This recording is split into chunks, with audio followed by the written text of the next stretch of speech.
Hey everybody, the Real Behemoth here, back again with another video for Heroes of History. Today we're going to be looking and finishing our Tesla tier list. Today we're going to be looking at 5 stars. We previously looked at 3 and 4 stars across the board for Tesla, and then I will be looking into each specific faction color next, so that'll be in my next video. Now, to begin, in C tier, we've got Joan of Arc and Hercules. So Joan is probably, in my personal opinion, the most underwhelming 5-star hero in the game currently. She doesn't do a lot of damage. She's not very tanky. Her heal is very small. And so she just overall does not do a lot. And I don't think that she's going to be beneficial even for the minions in Tesla. The only perk would be her small heal, but you're going to need that 2-star healer on some of these earlier stages as well in order to make sure that your heroes stay up. Hercules, he has a stomp and stun, and then later on his ability develops into giving him a little bit of life steal as well. Well, not life steal, but a heal, one of the two. So he heals as well, but again, I don't think that he's going to be of much use in Tesla. He's not going to be really single targeting the boss. His, of course, base damage is going to be higher than some of your other starred heroes. But yeah, that's the only other reason he's in C tier there. Sun Tzu, he does a little bit of cluster damage as well, and he's kind of a buff/debuffer. And so there are some pros to using him, but I just don't feel as though that he's going to be much use here in Tesla. Cleopatra, in my personal opinion, one of the most broken overall heroes in the game across modes here, but in Tesla, she just doesn't shine as much. Now, there is definitely arguments for her to be moving up to A tier just because of those the cluster mind control. And so if she has that cluster mind control on the minions, they would essentially just kill themselves and the minion wave would be over pretty quickly, or you'd just be able to survive that minion wave and push to the boss. So definitely arguments for her to be in A. In fact, I may end up moving her, but that's just my personal opinion. Now, Benjamin Franklin, kind of a similar position to Sun Tzu here. His buffs/debuffs, they're not going to be as impactful to the boss in Tesla. Napoleon is a pretty tanky hero. One of my personal favorites in the game. I actually have him on my main squad in pretty much every single mode here, and you don't really have a ton of options with some of the blue heroes, right? I mean, some of them are very squishy, and so you just definitely want to survive. But according to myself, across the board for Tesla, I think that he's going to be able to get through the cluster, the minions, pretty quickly, and assist the rest of your team with a little bit of his shield. So I think that that's kind of the main reason I put him in A tier. He could be moving down to B tier, in my personal opinion as well, but I'm going to keep him in A tier for now. Mulan, very, very strong overall hero, used in almost every mode. A lot of people have her. She's very, very powerful, and she's going to clear those cluster of minions as well very quickly. Einstein, similar deal, just cluster clearance. Da Vinci, he does pretty solid damage. Now, he increases his attack speed as well, so you're going to see decent benefit just from his basic attacks against the boss. Marie, I think that she's somewhat underwhelming. There's definitely argument to move her down to B tier.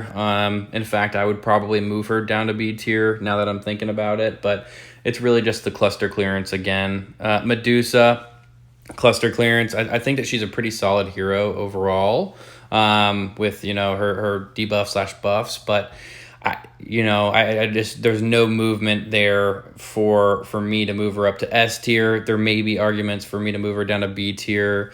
Now, looking into Caesar, I think he's very solid. He's essentially a 5-star auto. And so his taunt is going to be very beneficial to helping you clear the minion clusters as well. It's like half of the time of the minions are going to be spent just solo targeting him. So if you have Ashoka with him, you're going to be fine. Washington, the only reason I didn't put him in S tier is because of his, obviously the thing that makes him shine is his soul link. But if you don't have heals in your light Tesla, which many of us won't. The only real heals are the 2-star healer and Joan of Arc, and Jones is very minimal.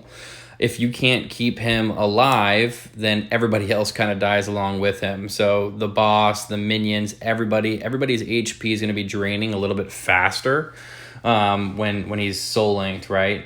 So it's kind of like you win together, you lose together. Now, in S tier, we've got Abe Lincoln, Achilles, Robin Hood, Wallace, Sir Lancelot, Queen Elizabeth, and Ramses.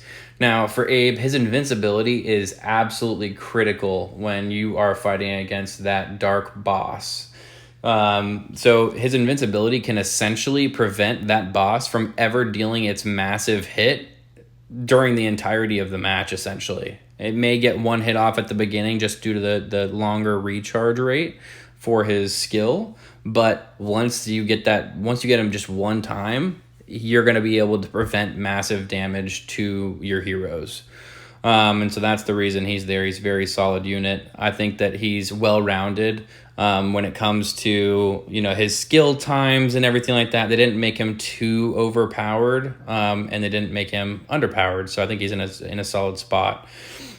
Now, Achilles, that single target damage, he's going to dish quite a bit of damage. Same thing with Sir Lancelot, 2 over. I think they're both going to be pretty solid uses in Light Tesla, and they seem to be pulled a little more than some of the other 5-star heroes. Now, Robin Hood, in my opinion, he's going to do the most single target damage out of almost any unit in the game. I mean, he may be number 1 in terms of single target damage. He's got his burn. He has massive damage with his single shot. And then not to mention, at his ability on later levels, he also introduces a bleed as well. So you're going to have a burn, bleed, damage combo as well. So you're going to see strong damage up front and strong damage over time. So that's kind of what makes him solid. Wallace, very tanky. And blue, they don't have a lot of tanks, so his shield is really going to help the team and help him dish some damage as well. He dishes a little bit of damage, and so he's a very solid, well-rounded unit in my personal opinion as well. And his abilities at the later levels increasingly get stronger, whereas some of the other 5-star heroes have essentially one ability upgrade at level 40. His does not. Queen Elizabeth, buffer. Very strong unit. I actually just pulled her today. If you look at my short video that I made earlier today, she's a very solid buffer. You're definitely going to want to use her in reds. Reds, in my personal opinion, you really don't have too many options regarding their DPS or their damage outputs in this Tesla boss. So she's going to be very solid in increasing your overall team's damage. Ramses, one of the best buffers in the game. He's covered here by the tier maker logo, but he is very solid. He increases attack speed, he increases attack, and his ability increasingly gets better as well. So you're going to find a lot of use for Ramses, especially in blues. With Ulysses and William Tell, etc. He's gonna make those guys shoot very, very, very strong, and they're gonna have very, very large damage outputs to this Tesla boss. So I hope you guys enjoyed this video. Please let me know in the comments down below or in Discord at me at The Real Behemoth, and let me know what you'd change, why you'd change it, and kind of what your thoughts are. So I hope you guys enjoyed, and I'll see you in the next video.